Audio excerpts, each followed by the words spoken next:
হয়, আজি মুখ্যমন্ত্ৰী ডক্টৰ হিমন্ত বিশ্ব শৰ্মাৰ জন্মদিন উপলক্ষে ইতিমধ্যে দেখা পোৱা গৈছে ৰাজ্যৰ প্ৰান্তে প্ৰান্তে দেখা পোৱা গৈছে যে মুখ্যমন্ত্ৰীৰ জন্মদিন উপলক্ষে এক আনন্দ উল্লাসেৰে ভৰি পৰিছে। বিভিন্নজনে মুখ্যমন্ত্ৰীৰ জন্মদিন উদযাপন কৰা পৰিলক্ষিত হৈছে। সমান্তৰালকৈ দেখা পোৱা গৈছে গৌৰীপুৰতো ঠিক একেই পৰিৱেশ। গৌৰীপুৰ গণেশ মন্দিৰত দেখা পোৱা গৈছে ভাৰতীয় জনতা পাৰ্টীৰ কৰ্মকৰ্তাসকলে ইতিমধ্যে দেখা গৈছে ৰাতিপুৱাৰ ভাগৰে পৰা এনেদৰে আনন্দ উল্লাসেৰে ভৰি পৰিছে বা হিমন্ত বিশ্ব শৰ্মাৰ জন্মদিন উদযাপন কৰা পৰিলক্ষিত হৈছে। মই সহযোগীক প্ৰথমে দেখাবলৈ অনুৰোধ কৰিম, ইয়াৰ পৰিৱেশটো দেখাবলৈ অনুৰোধ কৰিম, গণেশ মন্দিৰৰ পৰিৱেশ দেখাবলৈ অনুৰোধ কৰিম। কিয়নো ক'ব লাগিব যে আজি যিহেতু অসমৰ মুখ্যমন্ত্ৰী ডক্টৰ হিমন্ত বিশ্ব শৰ্মাৰ জন্মদিনৰ দিনা কেনেধৰণৰ পৰিৱেশে বিৰাজ কৰিছে মই দেখাবলৈ অনুৰোধ কৰিম। ইয়াৰ গণেশ মন্দিৰৰ পৰিৱেশটো যদি সম্ভৱ হয় সহযোগীয়ে দেখাব। গণেশ মন্দিৰৰ পৰিৱেশ যে ৰাতিপুৱাৰ ভাগৰ পৰা দেখা পোৱা গৈছে যে জন্মদিন উদযাপন কৰা পৰিলক্ষিত হৈছে। এটা কথা ক'ব লাগিব যে আজি যি বিশেষকৈ এক জন্মদিন উদযাপন কৰাৰ কাৰণে দেখা পোৱা গৈছে যে 56 কিলোগ্ৰামৰ এটা লাৰুৰে এনেধৰণে জন্মদিন উদযাপন কৰিব। খন্তেক সময়ৰ পিছতে জন্মদিন পালন কৰিব ডক্টৰ হিমন্ত বিশ্ব শৰ্মাৰ জন্মদিন পালন কৰাৰ কাৰণে এনেধৰণৰ যি এইটো হ'ল 56 কিলোগ্ৰামৰ যে লাৰুৰে এনেধৰণে দেখা পোৱা গৈছে এক এনেধৰণে যে জন্মদিন উদযাপন কৰিব। খন্তেক সময়ৰ পিছত এয়া হ'ল গণেশ মন্দিৰৰ পৰিৱেশ মই আপোনালোকক দেখাই আছোঁ।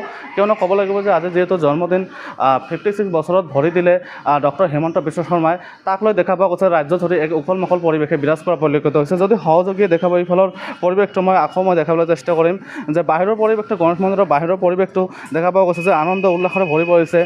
বিজেপি কৰ্মকৰ্তাসকল ইতিমধ্যে দেখা পোৱা গৈছে যে ৰাতিপুৱাৰ ভাগৰ পৰা যে ওলাই আহিছে যে জন্মদিন পালন কৰাৰ কাৰণে এনেধৰণে ওলাই অহা পৰিলক্ষিত হৈছে। যদি সহযোগীয়ে দেখাব, যদি এজনৰ লগত মই কথা পাতিবলৈ চেষ্টা কৰিম, এইফালে সম্ভৱ হয় মই এজনৰ লগত কথা পাতিম। বাইদেউ কি ক'ব, আজি যিহেতু ডক্টৰ হিমন্ত বিশ্ব শৰ্মা অসমৰ মুখ্যমন্ত্ৰীৰ আজি জন্মদিন, কি ক'ব?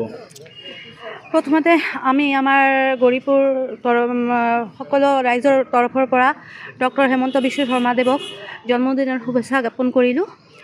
আৰু আজিৰ দিনটো আমি সকলোৱে উখল মাখলে পালন কৰিম এই আশা কৰিছোঁ। আজি আমাৰ ইয়াতে পূজা অৰ্চনা হ'ব, তেখেতৰ দীৰ্ঘায়ু কামনা কৰি সকলোৱে কেক কাটে, আপোনালোকে কি কৰিব? আজি কিহেৰে আমি আজি পূজা অৰ্চনা কৰিম। সেইটো আমাৰ হিন্দু ধৰ্মৰ মানে যিটো হেৰি আছে, তেনেকৈ পূজা অৰ্চনা কৰি আমি তেখেতৰ জন্মদিনটো পালন কৰিম। কিহেৰে পালন কৰিব? বস্তুটো কি আনিছে? আজি আমি 56 কেজিৰ এটা বুন্দিয়াৰ লাড্ডুৰে তেখেতৰ জন্মদিনৰ ঠাকুৰক ভোগ চৰাম। এইটো গণেশ মন্দিৰত পালন কৰিব, গণেশ আখৰাত পালন কৰিব আমি। ধন্যবাদ বাইদেউ আপোনাক। বাইদেউ আপুনি কি ক'ব? যিহেতু আজি অলপ থিয় হ'লে ভাল আছিল।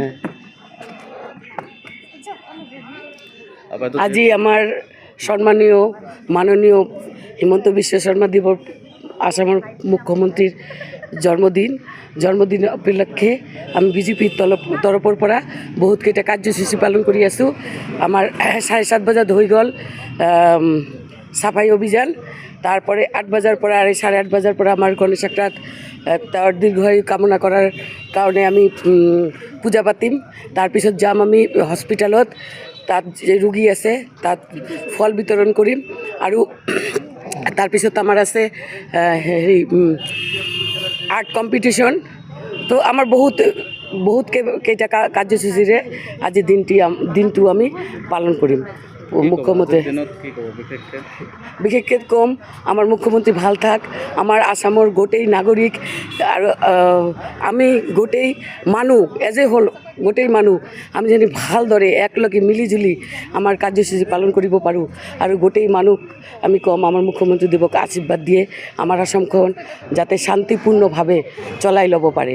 আৰু তেওঁক অশেষ ধন্যবাদ আৰু তেওঁৰ দীৰ্ঘায়ু শুভেচ্ছা গোটেইকেইটা মোৰ তৰফৰ পৰা আৰু গৌৰীপুৰৰ ফালৰ পৰা আৰু আমাৰ বিজেপিৰ ফালৰ পৰা তেওঁক মই দিব বিচাৰিছোঁ।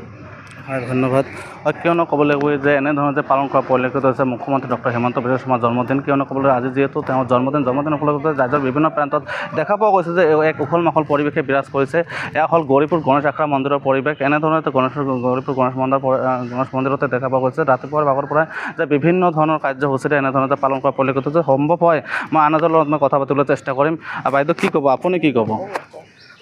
আজি যেহেতু ডক্টর হিমন্ত বিশ্ব শর্মার জন্মদিন উপলক্ষে কি ক'ব? আমি হেমন্ত মামাক আমি অনেক শুভেচ্ছা জনাই আছোঁ, অনেক কৈছোঁ ভেৰি ভেৰি হেপী বাৰ্থডে।